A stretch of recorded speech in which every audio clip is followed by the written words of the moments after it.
pada mekanisme persalinan normal adalah mencuci tangan terlebih dahulu, dimulai dari menaikkan lengan baju hingga ke atas siku. Langkah selanjutnya, mencuci tangan 7 langkah.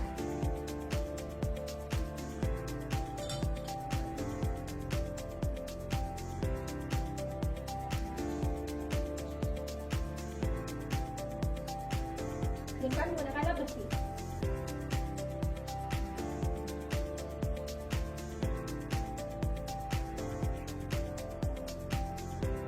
Setelah kepala nampak di bagian muka, maka kita akan melakukan pencucian tangan. Setelah mencuci tangan, kita akan mempersiapkan alat yang bahan.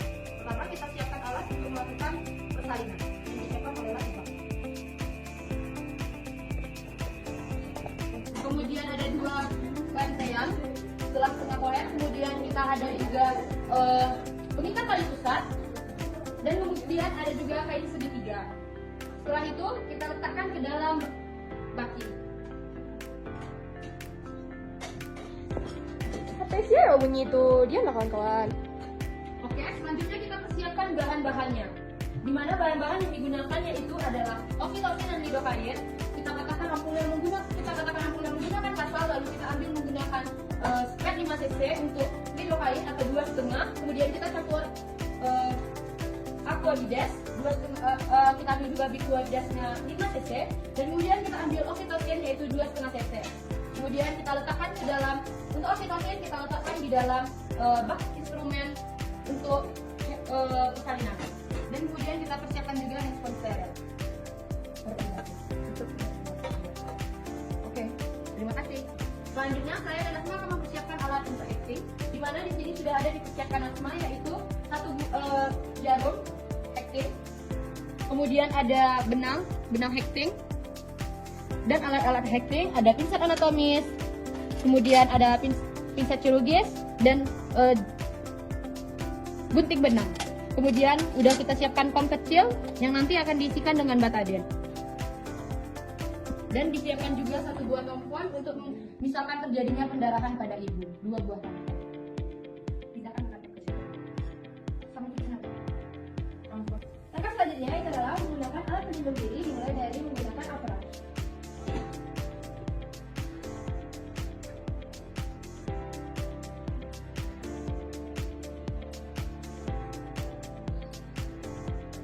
Setelah itu gunakan APD bagian kepala, yaitu menggunakan sarung kepala, masker, dan juga google.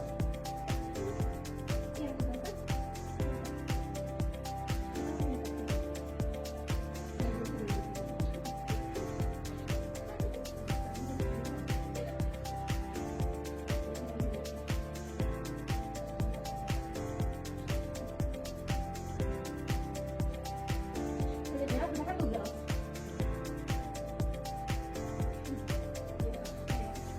Selanjutnya adalah menggunakan sepatu boot.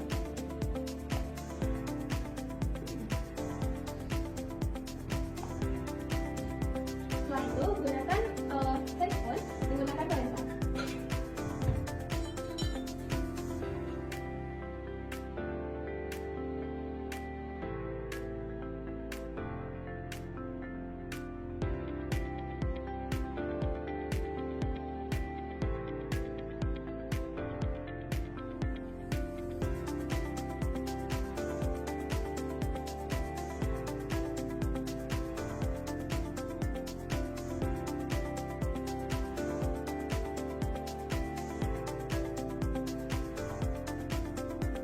Jika kepala sudah tampak di kurva 5-6 cm, kita lakukan CT.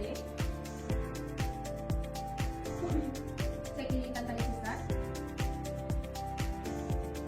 Tidak terdapat lilitan tali pusat dan tidak terdapat bagian yang membom. Selanjutnya, jika terdapat garis putih di forceps, berarti perineum ibu kaku. Jika perineum ibu kaku, kita akan melakukan anestesi lokal untuk melakukan episiotomi. Sebelum melakukan anestesi, kita melakukan pembahasan terlebih dahulu. Kemudian kita lihat apakah perineum ibu kaku. Kemudian kita melakukan anestesi dengan intramuskular.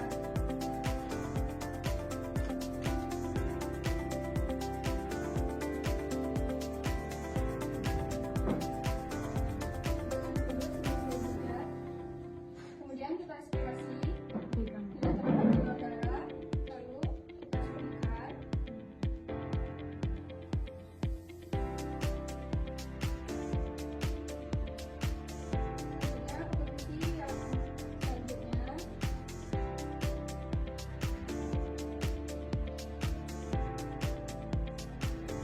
salah Indah, dijajar. Kamu dong, susah.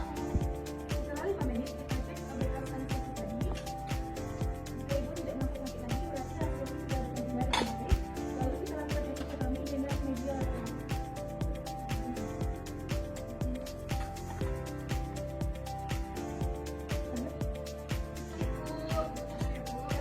Setelah kita melakukan episiotomi, selanjutnya kita pimpin ibu untuk mengendar seperti batu kucing. Setelah itu, setelah kepala keluar semua, kita tuntun kepala untuk memakan. Kemudian kita tahan perineum. Setelah kepala bayi keluar semuanya, ibu tidak boleh lagi mengendar, tetapi ibu boleh bersiul. Kemudian kita cek lilitan. Setelah kita cek lilitan, kita tunggu kepala untuk melakukan putar paksi luar. Setelah putar paksi luar, untuk mengeluarkan bayi, kita lakukan posisi tangan di parietal. Kemudian untuk mengeluarkan bahu anterior, kita tuntun kepala ke arah bawah. Untuk mengeluarkan bahu posterior, kita tuntun ke arah atas. Kemudian kita lakukan sampai susur untuk mengeluarkan placenta. Sekian video dari kami, semoga bermanfaat bagi kita semua. Terima kasih. Assalamualaikum warahmatullahi wabarakatuh. Mekanisme persalinan lama. 1. Partus lama. Beberapa persalinan berlangsung lambat karena ukuran janin yang besar dan letaknya yang tidak lazim. Partus lama adalah persalinan yang berlangsung lebih dari 24 jam pada primigravida dan lebih dari 18 jam pada multigravida. Bila kemajuan persalinan tidak berlangsung baik selama periode itu, situasi tersebut harus segera dinilai. Permasalahannya harus segera dikenali dan diatasi sebelum waktu 24 jam. Faktor-faktor yang berhubungan dengan partus lama. Partus lama terjadi karena abnormalitas dari dilatasi serviks. Beberapa faktor yang berhubungan dengan partus lama antara lain adalah: yang pertama, disproporsi cephalopelvic, merupakan kondisi di mana kepala bayi lebih besar dari pelvic. Hal ini menjadi penyebab janin kesulitan melewati pelvic. Kedua, malpresentasi dan malposisi. Malpresentasi adalah bagian terendah janin yang berada di segmen bawah rahim, bukan belakang kepala. Sedangkan malposisi adalah petunjuk atau presenting part yang tidak berada di anterior. Yang ketiga, kerja uterus yang tidak efisien. Disfungsi uterus mencakup kerja uterus yang tidak terkoordinasikan. Inersia uteri dan ketidakmampuan dilatasi serviks menyebabkan partus menjadi lama, dan kemajuan persalinan mungkin terhenti sama sekali. Yang keempat, primigraviditas. Pada primigravida, lama rata-rata fase laten adalah 8 jam, dengan batas normal sebelah atas pada 20 jam. Sedangkan fase aktif pada primigravida lebih dari 12 jam, merupakan keadaan abnormal. Hal yang lebih penting dari fase ini adalah kecepatan dilatasi serviks. 5. Pencegahan pecah dini. Pecahnya ketuban dengan adanya serviks yang matang dan kontraksi yang kuat tidak pernah memperpanjang waktu persalinan. Akan tetapi, bila kantong ketuban pecah pada serviks masih keras dan menutup, maka sering terjadi periode laten yang lama.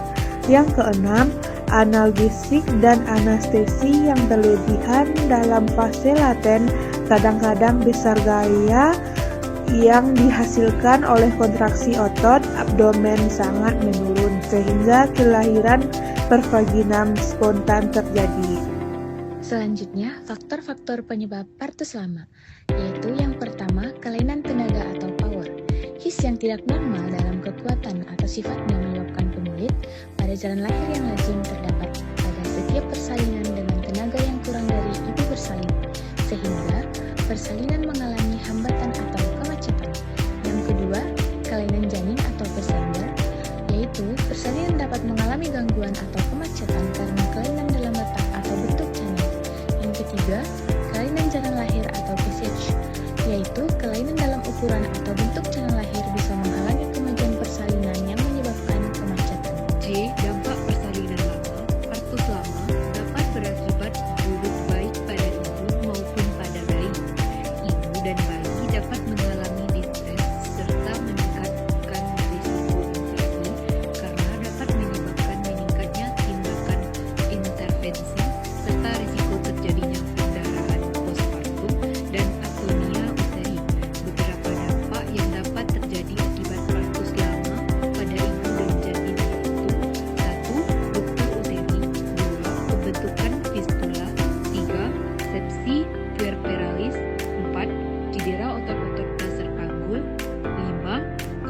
toksidenium.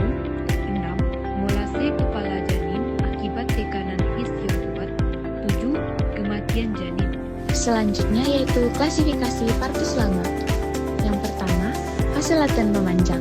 Dikatakan fase laten memanjang apabila lama fase ini lebih dari 20 jam pada nulipara dan 14 jam pada ibu multipara. Yang kedua, fase aktif memanjang menurut Bregman, yaitu permulaan fase laten ditandai dengan adanya kontraksi yang menimbulkan nyeri setiap. Hal-hal yang harus diperhatikan dalam kasus partus lama. Yang pertama yaitu ada pemantauan kontraksi, evaluasi pembukaan serviks, posisi janin, kondisi ibu, kondisi janin, dukungan emosional, intervensi medis, pendidikan dan informasi yang jelas, kesiapan tim medis, dan yang terakhir ada pemulihan pasca persalinan. Jadi, dapat disimpulkan mekanisme persalinan lama yaitu proses kelahiran yang berlangsung lebih lama dari yang diharapkan. Biasanya, ditandai dengan fase pembukaan serviks yang berlangsung lebih dari 12 jam pada persalinan pertama, atau lebih dari 6 jam pada persalinan berikutnya. Penyebabnya dapat meliputi kontraksi yang lemah, posisi janin yang tidak optimal, ukuran panggul ibu yang tidak memadai, serta faktor kesehatan ibu dan janin. Persalinan lama dapat meningkatkan risiko komplikasi bagi ibu dan bayi, sehingga memerlukan pemantauan yang cermat dan dalam beberapa kasus, intervensi medis untuk memastikan keselamatan. Dukungan emosional dan fisik selama proses persalinan juga sangat penting untuk membantu ibu menghadapi tantangan yang muncul.